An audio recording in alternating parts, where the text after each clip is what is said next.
সন্ধেটা পুরো জমে যাবে যদি এই রকম গরম গরম বড়া 1 কাপ চায়ের সাথে পাওয়া যায়। আজকে সেই বড়ারই একটা রেসিপি থাকছে। প্রথমে যেটা নিয়েছি মুসুরির ডাল, ভালো করে ধুয়ে নিয়েছিলাম আর কিছুক্ষণ ভিজিয়েও রেখে দিয়েছিলাম। তারপর মিক্সিং জারে দিয়ে ভালো করে একটু পেস্ট করে নিয়েছি। এরপর এর মধ্যে কিছুটা দেব কুচনো পেঁয়াজ, কুচনো লঙ্কা, স্বাদ মতো নুন, একটু ভাজা জিরে গুঁড়ো গন্ধের জন্য, সামান্য একটু ধনে গুঁড়ো দেব, একটু লঙ্কার গুঁড়ো, আর এটা হচ্ছে চালের গুঁড়ো। এটা দিলে পকোড়াগুলো কিন্তু একদম মচমচে হবে। আর যেটা মেন লাগছে কুচো চিংড়ি, বেশ খানিকটা পরিমাণে দেব।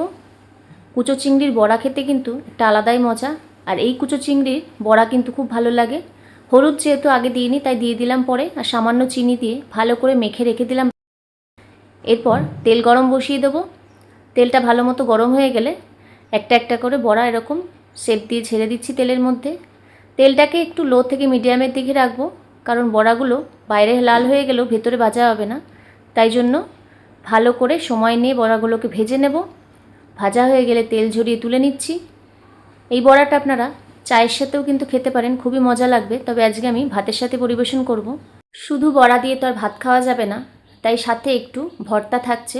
প্রথমে এখানে কিছুটা আমি আলু সেদ্ধ নিয়ে নিয়েছি, তার মধ্যে দেব ভাজা জিরে, শুকনো লঙ্কা আর সর্ষের তেল, স্বাদ মতো নুন দিয়ে মেখে নিয়েছি আলুটাকে। আর সাথে থাকছে ওল ভাতে, ওলটাকেও ভাজা পেঁয়াজ, ভাজা জিরে, শুকনো লঙ্কা আর সর্ষের তেল আর নুন দিয়ে ভালো করে মেখে নিয়েছি।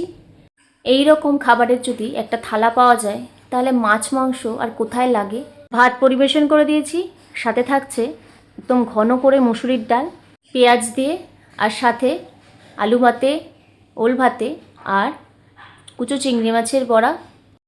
তো কেমন লাগলো আজকের এই পরিবেশন অবশ্যই জানাবেন। ভালো লাগলে লাইক, শেয়ার এবং সাবস্ক্রাইব করে যাবেন চ্যানেলটিকে। নমস্কার।